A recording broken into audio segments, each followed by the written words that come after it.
Kita akan melihat di dalam Hakim-Hakim pasal yang ke-14 saja. Saya tidak tampilkan di layar, tetapi mari kita akan membaca pasal yang ke-14. Saya akan membaca ayat yang pertama hingga ayat yang ke-20.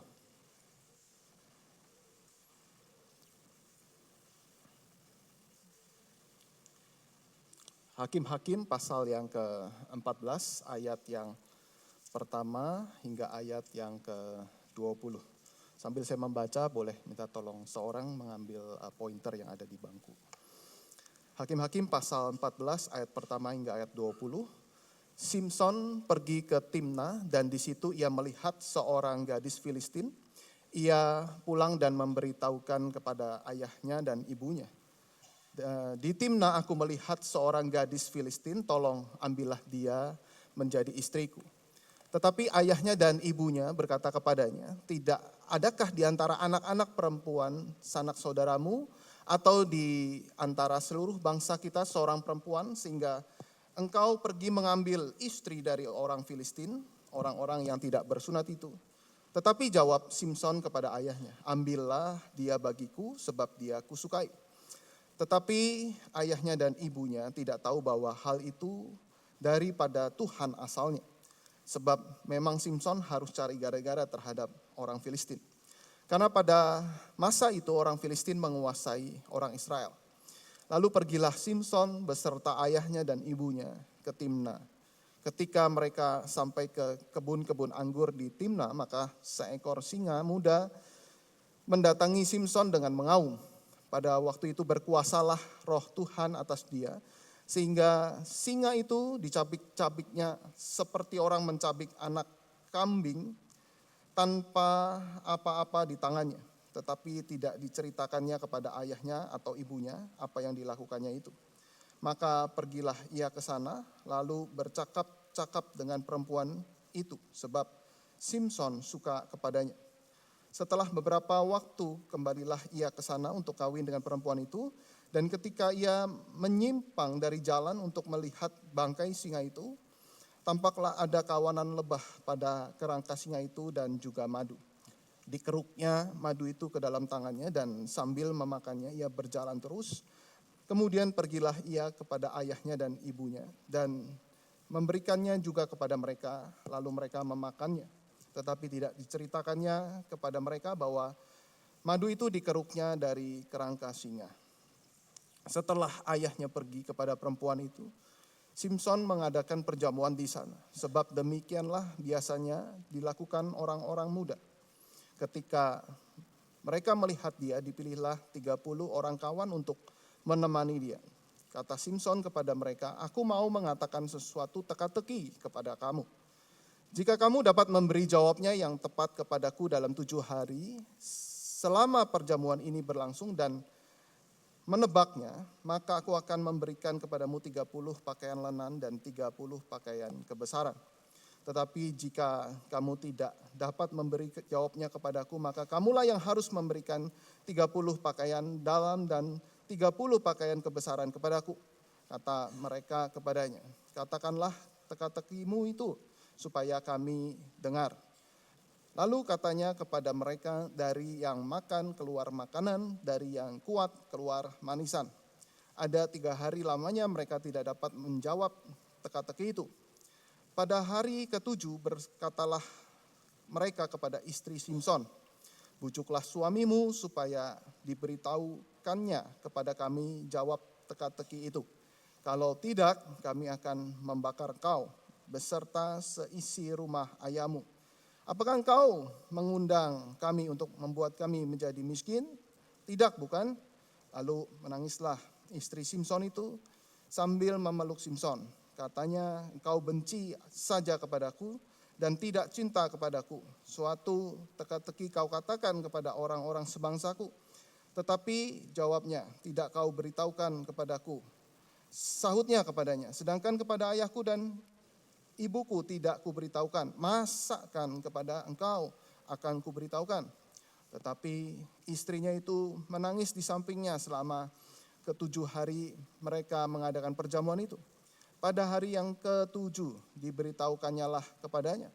Karena ia merengek-rengek kepadanya, kemudian perempuan itu memberitahukan jawab teka-teki itu kepada orang-orang sebangsanya. Lalu pada hari yang ke-7 itu sebelum matahari terbenam, berkatalah orang-orang kota itu kepadanya, apakah yang lebih manis daripada madu? Apakah yang lebih kuat daripada singa? Sahutnya kepada mereka, kalau kamu tidak membajak dengan lembu betinaku, pasti kamu tidak menebak teka-tekiku.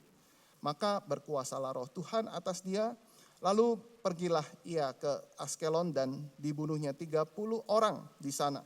Diambilnya pakaian mereka dan diberikannya pakaian-pakaian kebesaran itu kepada orang-orang yang dapat memberi jawab teka-teki itu. Tetapi amarahnya masih juga menyala-nyala. Lalu pulanglah ia ke rumah ayahnya. Maka diberikannya istri Simson itu kepada kawannya, bekas pengiringnya. Demikian jauh pembacaan firman Tuhan. Berbekal setiap kita yang mendengar dan juga melakukannya di dalam keseharian kita. Saudara-saudara, ketika saudara mendengar kata Simson, begitu ya, kita punya ekspektasi barangkali di dalam pikiran kita, dan kisah ini kisah yang sangat jadul sekali. Kita tahu Simson orang yang kuat, rambutnya panjang dan sebagainya. Dan kita lihat di sini, ia lahir, kalau kita lihat pasal sebelumnya, ya, dari perempuan yang mandul, istri Manoah itu mandul. Kemudian disiapkan menjadi nazir Allah. Pasti kita punya ekspektasi juga adalah ini anak Tuhan, baik-baik. Anak Tuhan yang saleh. Karena apa? Karena sudah disiapkan dengan begitu luar biasa di dalam kelahirannya. Jadi saudara-saudara, waktu kita melihat kisah hakim-hakim dan kita melihat ada tokoh yang bernama Simson, kita barangkali melihat bahwa inilah yang dinanti-nantikan, hakim yang paling saleh, yang paling luar biasa, yang paling hebat. Tetapi saudara-saudara, ketika kita membaca tadi satu pasal ini, kita bisa menemukan bahwa sebenarnya saudara, karakter Simson ini adalah justru yang paling buruk, paling rusak saudara-saudara, secara spiritual maupun secara moral. Daripada hakim-hakim yang lain, mereka masih lebih baik daripada Simson ini. Jadi kalau kita melihat di dalam pasal yang ke-14 tadi, Simson dikatakan pergi ke Timnah, daerah Filistin saudara-saudara. Jadi pada saat itu memang orang Israel dan orang Filistin seharusnya bermusuhan dan tidak boleh ke sana. Tetapi di sini ketika Simson pergi ke Timnah, lihat perempuan cantik, perempuan Filistin, jatuh cinta, langsung suka. Pandangan pertama berjuta rasanya, kira-kira seperti itu saudara. Minta kepada orang tuanya, minta apa? Minta menikah dengan perempuan itu, minta dijadikan istri. Ambillah dia bagiku sebab dia kusukai. Nah saudara-saudara, di dalam kitab Hakim-Hakim, saudara, ada ayat yang diulang dan ini menunjukkan bahwa memang ini gambaran daripada rakyat atau umat daripada bangsa Israel pada saat itu. Apa slogan mereka? Nah, dikatakan pada zaman itu tidak ada raja di antara orang Israel. Jadi setiap orang berbuat apa yang benar menurut pandangannya sendiri. Nah, jadi di sini saudara-saudara ketika kita melihat figur Simson ditampilkan dengan cara seperti ini, inilah gambaran daripada umat Israel. Dan betul-betul Simson yang memang didambakan menjadi seorang pemimpin, seorang hakim yang bisa menilai baik dan buruk, saudara-saudara, bahkan memimpin umat Israel kelak nantinya.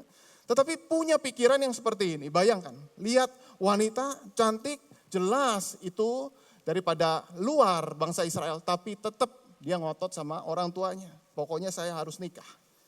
Nah, orang tua mana yang gak kaget saudara-saudara? Minta mantu begitu ya, atau minta pasangan dari orang yang non Israel ini. Nah di sini saudara-saudara, mungkin orang tuanya nego sama Simson, gak ada yang lain kak. Papa mama juga senang dapat mantu, ya memang saatnya kamu menikah, tetapi adakah yang lain?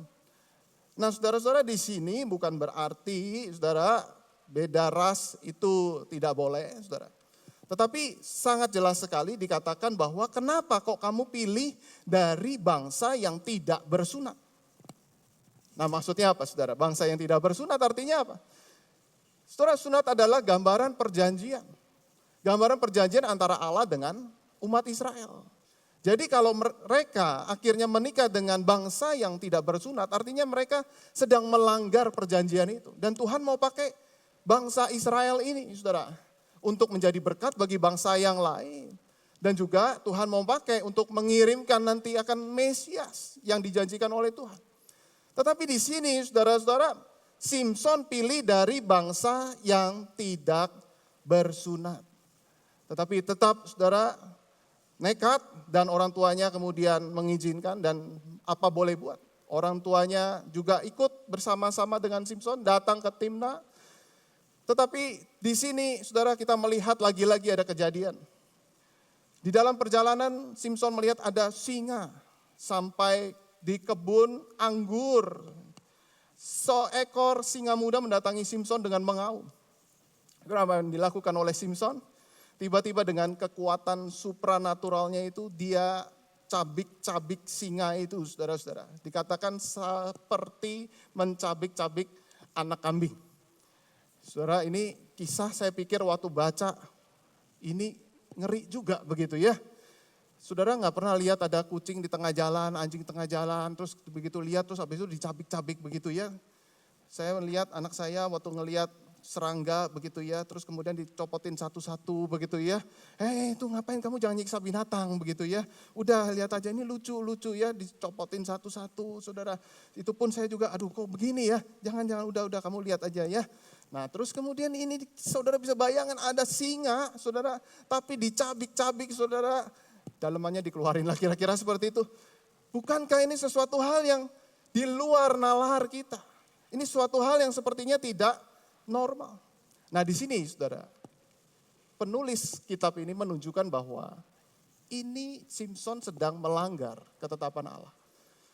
Saudara ingat nasir Allah tidak boleh menyentuh mayat. Ini aturan perjanjian lama, termasuk juga binatang yang mati. Nah di sini Simson sengaja sepertinya saudara-saudara. Dia sengaja, lihat ya singa akan saya habisi. Di sini kita melihat bahwa bukan hanya dia punya birahi yang besar, lalu impulsif, saudara dia punya kecenderungan yang aneh-aneh begitu. Punya sikap pemarah yang tidak bisa dibendung. Lalu kemudian ketika dia udah lihat singanya sudah mati, kemudian tinggal bangkainya, kemudian ada kawanan lebah pada kerangka singa dan juga ada madu di situ. Dikeruknya madu itu ke dalam tangannya sambil dimakannya. Lalu kemudian ia jalan, kemudian madu itu masih dibawa, kemudian diberikan kepada orang tuanya. Orang tuanya nggak dikasih tahu, saudara-saudara dapatnya dari mana, ya. Nah kalau dapatnya dari mayat singa, jelas gak boleh, ini udah kesentuh mayat. Jadi memang sengaja Simson ini tidak memberitahu ini kepada orang tuanya. Nah kalau masalah pasangan hidup, dia mau gak mau beritahu saudara ya. Sebab ini masa depan dia mungkin barangkali, ini pokoknya harus.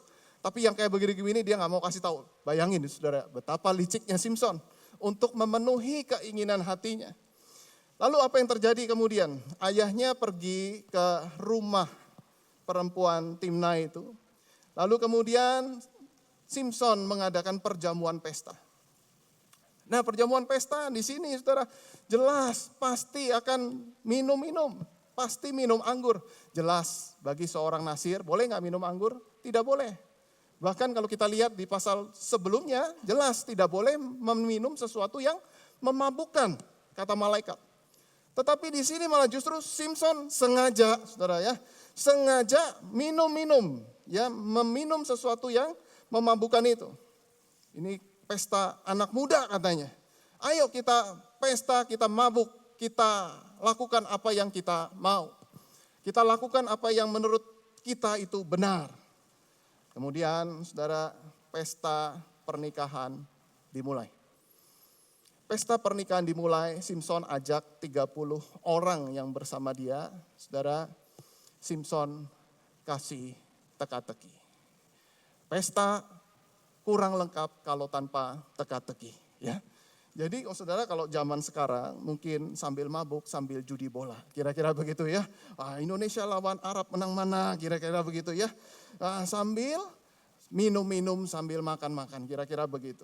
Tetapi saudara pada saat itu Simpson dulu sambil main teka-teki. Teka-tekinya apa? Saudara, teka-tekinya yaitu bahwa dari yang kuat muncul yang manis. Kira-kira begitu kan? Nah di sini saudara-saudara, kalau bisa jawab akan memberikan 30 pakaian lenan dan 30 pakaian kebesaran. Sebelum saya jawab teka-tekinya, mungkin saudara bingung dengan teka-teki Simpson pada zaman itu karena memang kita beda konteks. Ya, kalau saudara mau bandingkan teka-teki sekarang, ya kira-kira kayak gimana, begitu ya. Coba ya saudara ya, saya lihat teka-teki zaman now ya. Mungkin adu pantun atau apa begitu ya. Nah misalnya saudara bisa jawab pesawat jatuh, kapal tenggelam, munculnya di mana?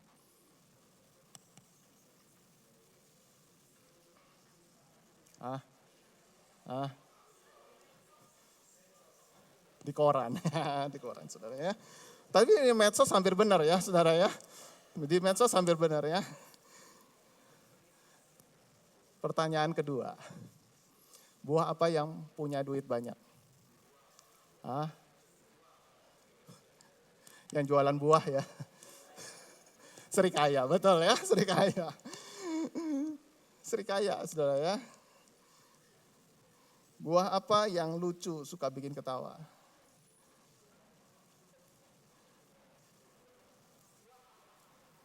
Buah, ya.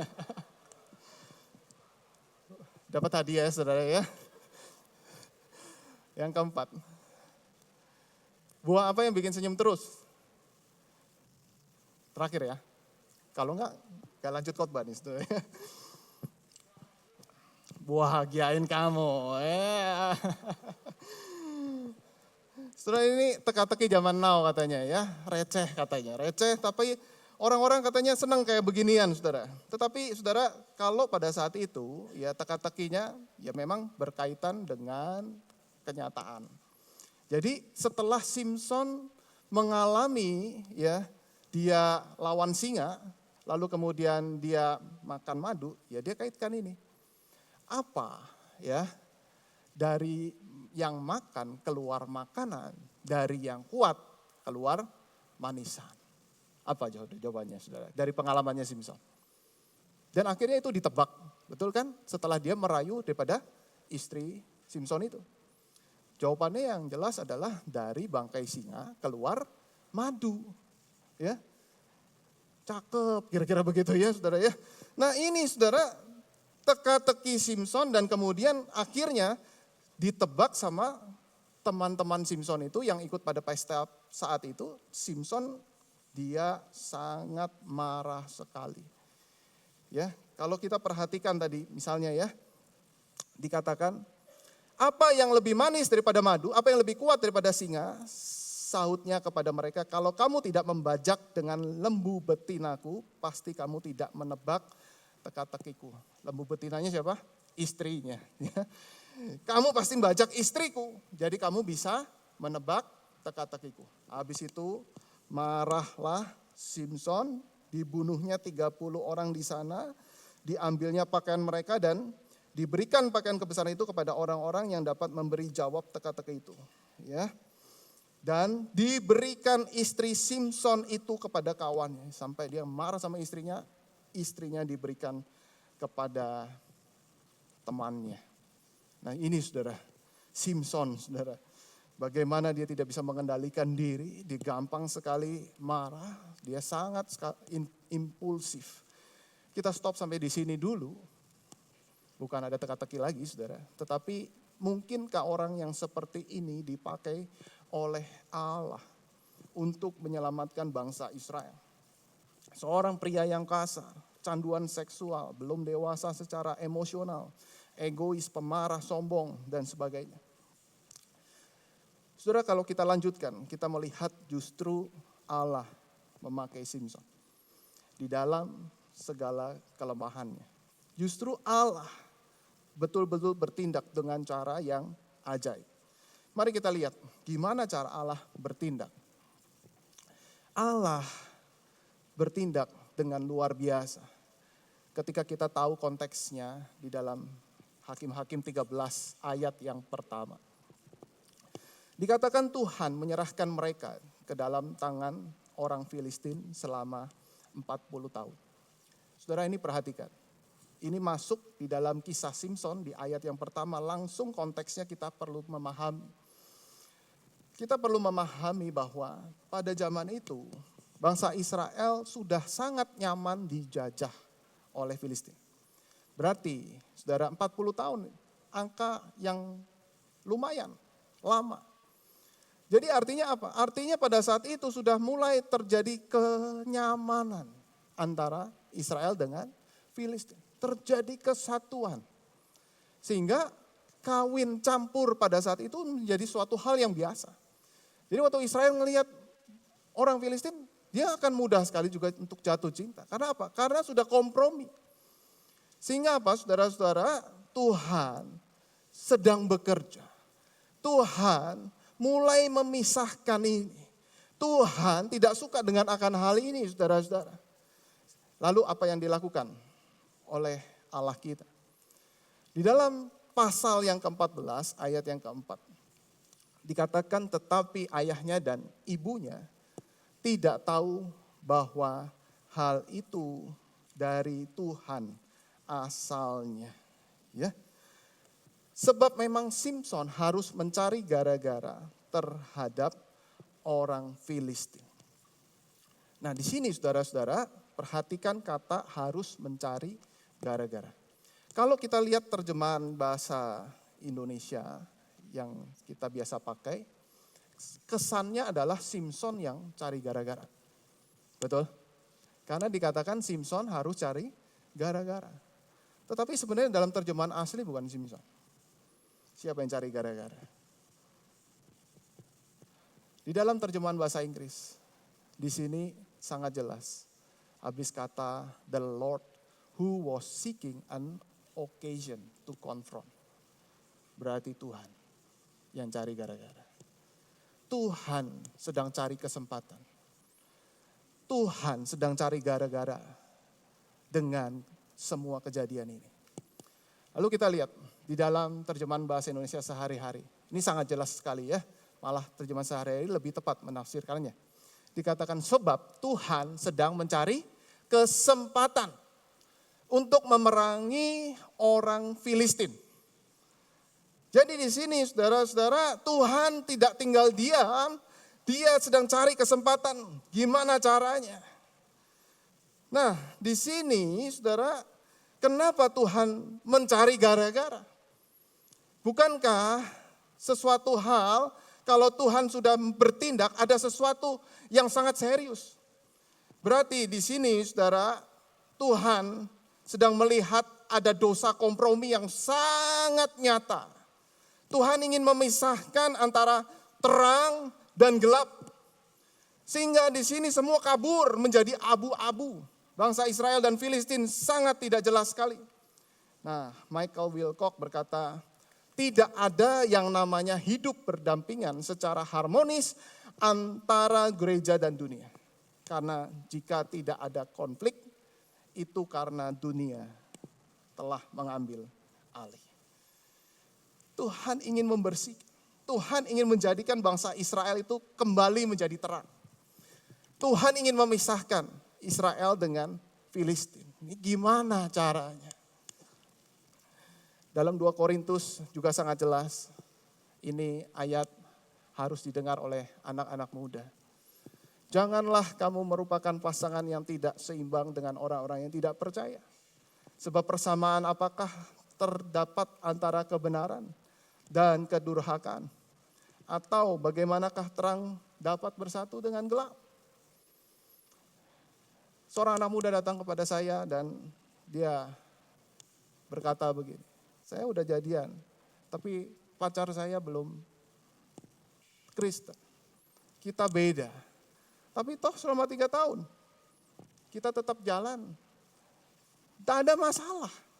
Masalahnya di mana? Kalau kita nanti akhirnya menikah dengan orang yang tidak seiman, masalahnya di mana? Saudara bisa jawab gimana, saudara? Malah justru kita ditantang seperti itu kan? Dia belum tahu masalahnya banyak nanti. Tapi kan itu di ujung nanti ya. Begitu sudah masuk di dalam kehidupan pernikahan, baru muncul banyak masalah. Tapi saya berkata begini, oke jelaskan kehidupan berpacaranmu. Kalau kamu benar tidak ada masalah. Apakah kamu membicarakan Tuhan di dalam kehidupan pacaranmu? Apakah kamu membicarakan hal yang rohani? Dia langsung tunduk, dia senyum-senyum, enggak pernah.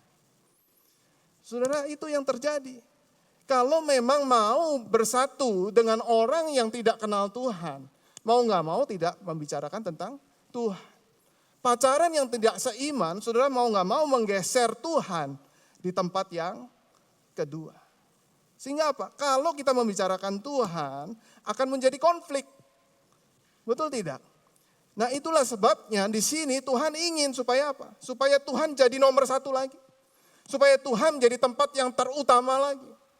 Harus aku pisahkan kalian. Nah di sini kita lihat kembali pada kisah Simson dan mulai Tuhan itu cari gara-gara saudara-saudara dengan kelemahan Simson itu. Setelah istrinya dikasih ke orang lain, Simson kangen sama istrinya. Itu masuk di dalam pasal yang ke-15. Lalu kemudian datang ke rumah ayah mertuanya, kemudian mau tidur sama istrinya, nggak bisa. Kan kamu udah nggak suka lagi, saya pikir udah benci sama dia. Saya udah kasih kepada kawanmu, anak saya ini, istrimu itu. Simson kemudian dia nggak suka, dia marah lagi saudara-saudara. Simson marah lalu bakar ladang orang Filistin. Lalu orang Filistin kemudian dia tidak terima dengan apa yang dilakukan oleh Simson. Dia tahu di situ rumah kediaman daripada ayah mertua dan istrinya. Ayah mertuanya dan istrinya Simson itu kemudian dibakar saudara sama orang Filistin.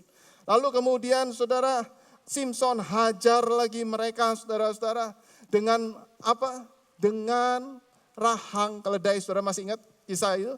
Sampai ribuan orang, saudara 1.000 orang hancur, tewas saudara.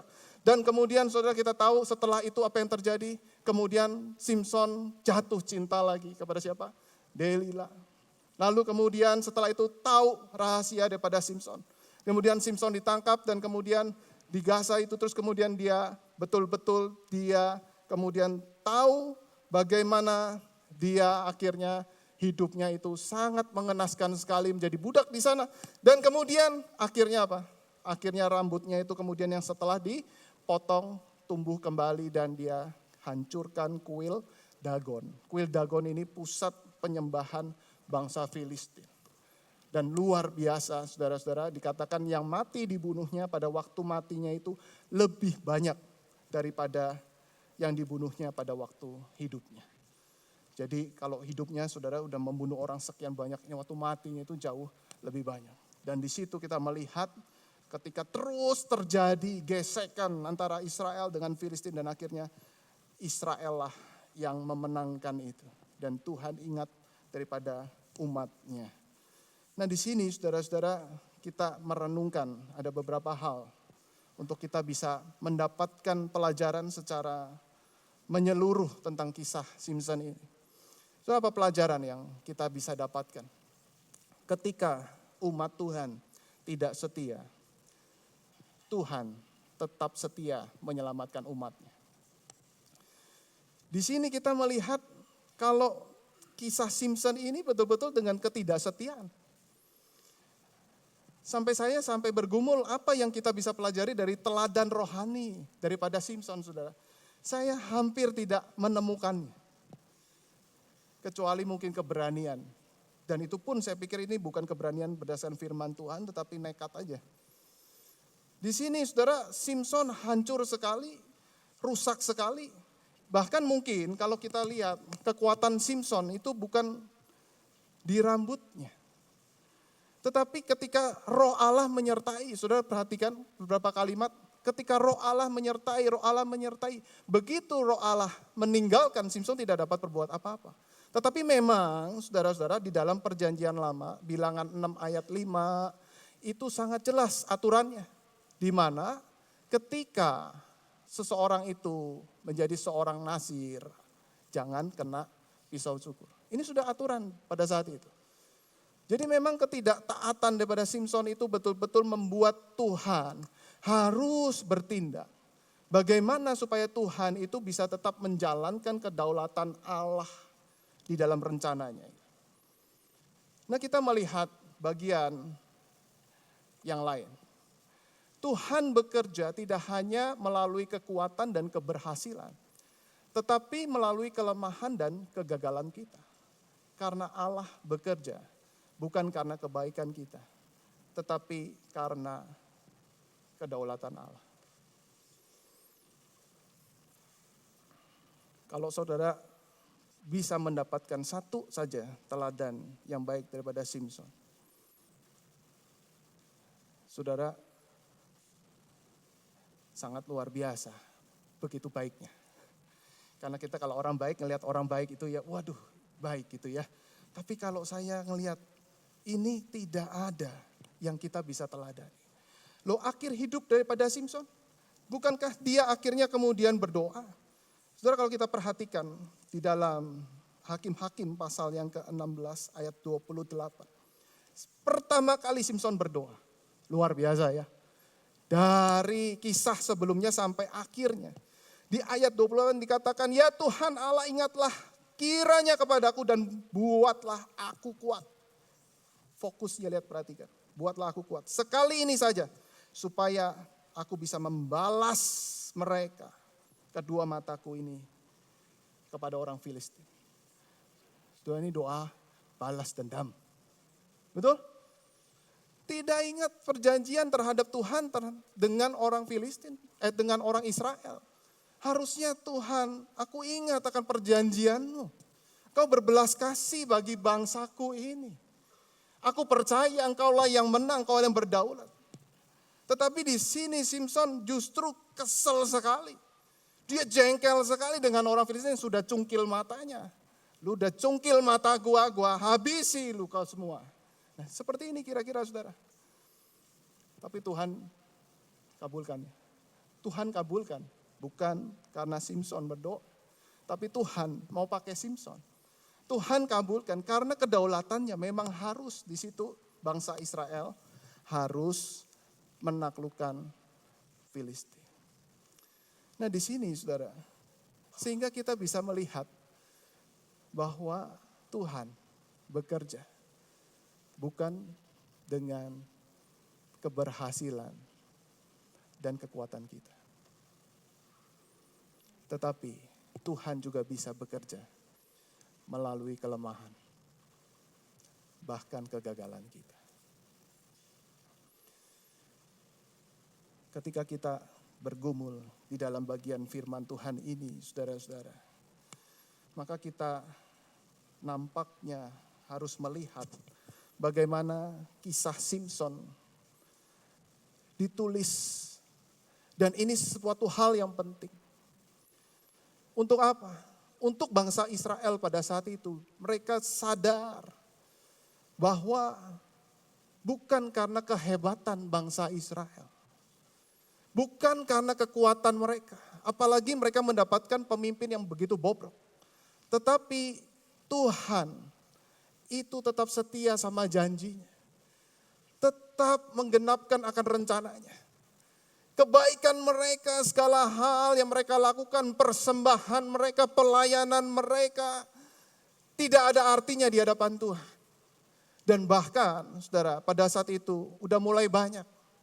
Ketika mereka mengklaim dirinya rohani di hadapan Tuhan, mereka boleh mengatur Tuhan. Dan bukankah itu seringkali terjadi pada kebanyakan orang Kristen? Ketika kita mulai baik, kita mulai, Tuhan, kan aku sudah ke gereja, sembuhkan Tuhan penyakit saya. Tuhan, bukankah aku sudah melayani Engkau sekian lama? Lihat Tuhan, baik bukan? Tolong Tuhan, bikin bisnisku menjadi lancar. Tuhan, bukankah aku sudah setia dengan pernikahanku Tuhan? Tuhan tolong Tuhan, buat anakku menjadi sukses, dan sebagainya dan sebagainya. Saudara bisa melihat di sini sisi yang sebaliknya. Bagaimana dengan kebaikan? Ada banyak orang percaya dan orang Israel pada saat itu berhak mengatur Tuhan dan kedaulatan Allah. Itu tergantung dari kebaikan seseorang itu. Tetapi Tuhan seolah-olah ingin berkata, bukan seperti itu. Aku bisa bekerja tanpa kebaikanmu. Aku bisa bekerja menurut kedaulatanku. Aku bisa bekerja tanpa apa yang kamu lakukan kepadaku. Di sini saudara, kita melihat kisah Simson secara utuh. Kalau kita membahas Simson, saudara, kita hanya fokus kepada rambut panjang Simson, apalagi hanya fokus dengan kisah cinta Simson dan Delila, berarti kita sedang gagal memahami Simson. Tetapi hari ini kita belajar, saudara, bagaimana kisah Simson itu memang diberikan kepada kita untuk kita menyadari bahwa kita adalah orang-orang yang butuh anugerah Tuhan. Bukan karena kelebihan kita, bukan karena kekuatan kita, tetapi Tuhan bermurah hati bagi setiap kita. Dan di sini melalui satu orang Simson, Roh Allah kemudian menarik tiang-tiang utama kuil Filistin. Perhatikan, Roh Allah, saudara, yang bekerja. Mengorbankan dirinya demi bangsa Israel. Supaya apa? Supaya bangsa Israel yang lemah melihat kuasa daripada Roh Allah itu. Tetapi hari ini, jauh setelah kisah Simson, Allah juga menyiapkan satu penyelamat yang sempurna. Ide daripada Simson, penyelamat adalah tunggal. Dan kemudian kita tahu kita punya penyelamat yang luar biasa. Yaitu siapa? Yesus Kristus. Ia rela mati berkorban di atas kayu salib. Mengalahkan kuasa dosa. Dan kemudian ia mati membebaskan umat manusia dari penindasan dosa. Berbeda dengan Simson. Simson melanggar semua aturan kenaziran. Tetapi Yesus Kristus menaati hukum Taurat dengan sempurna, saudara. Dan dia betul-betul mempersiapkan segala-galanya. Dia sudah memikirkan untuk dunia, untuk orang-orang yang kemudian nanti percaya. Dan dia akhirnya memberikan hidupnya bagi setiap kita. Dan dia menghancurkan kuasa maut. Di sini kita melihat kalau Simson hanya terkait dengan kuasa fisiknya. Tetapi bagaimana kita melihat Yesus dengan kuasa rohani yang tidak terbatas itu menghancurkan dosa-dosa. Dan juga Yesus memberikan cintanya bagi kita. Simson tidak memberikan cintanya kepada bangsa Israel. Cintanya hanya untuk dirinya. Tetapi Yesus Kristus, dia menyangkal diri dan memberikan cintanya. Api cemburu kepada umat pilihan. Api cemburu membakar hatinya untuk mengasihi setiap kita. Di sini kita melihat kaitan antara Simson dengan Yesus Kristus. Bagaimana kita pun juga harus sadar ada kuasa dan kasih Allah yang sempurna yang dinyatakan di dalam diri Yesus Kristus penyelamat yang tunggal itu, saudara-saudara. Supaya apa? Ini menjadi berita baik bagi setiap kita. Kita bisa melihat ada kuasa dan kasih Allah yang sempurna sehingga waktu di dalam pergumulan hidup kita, kita tidak menyerah. Waktu kita mengalami kegagalan dan kehancuran di dalam hidup kita, saudara lihat Tuhan tetap bekerja untuk mendatangkan kebaikan. Dan di situ justru Tuhan bisa memakai kegagalan dan kehancuran kita untuk kemuliaan Tuhan. Kalau Tuhan saja bisa pakai kelemahan kita, layakkah kita sombong dengan kelebihan kita? Seorang yang sadar kalau di dalam kehancuran dirinya lemah dan dia mengalami kuasa Tuhan yang luar biasa, dia tidak akan sombong di dalam kelebihannya. Dia akan tetap berkata, dalam kelebihan pun itu semua karena anugerah Tuhan. Di dalam kelemahan dia tidak pernah putus asa. Di dalam sakit penyakit yang dialami dia tetap melihat penyertaan Tuhan yang sempurna. Di dalam memasuki kehidupan yang tidak menentu, dia tidak terlalu khawatir dalam hidupnya. Karena apa? Karena dia tahu dalam masa kegelapan ada Tuhan, ada tangan Tuhan yang menyertai. Dan di situ saudara-saudara kita bisa mendapatkan sukacita yang sempurna. Ketika kita tahu di dalam kelemahan kuasa Tuhan sangat nyata. Saya bukan pendeta sempurna. Dan saya juga berkata ketika mendidik anak, saya juga bukan orang tua sempurna. Di dalam pengakuan ini saya bersyukur sekali. Justru saya melihat kuasa Tuhan bekerja. Ketimbang saya meyakini diri saya adalah orang yang punya kelebihan ini dan itu. Meskipun saya tahu saya tidak boleh rendah diri. Tetapi di sini saudara-saudara kita melihat ketika kita menyadari segala keterbatasan dan kelemahan itu Tuhan pakai, maka Tuhan akan menyatakan kuasanya. Amin saudara. Saya tidak tahu apa yang ada di dalam kehidupan dan pergumulan saudara. Dan saya juga tidak tahu kira-kira kelemahan atau kelebihan saudara yang saudara miliki. Tetapi kita mengakui bersama bahwa kita bukan orang yang sempurna. Kita orang yang lemah, butuh anugerah Tuhan. Kita tidak tahu hari depan seperti apa, tetapi mari kita bersandar kepada Tuhan. Mari kita tunduk kepala.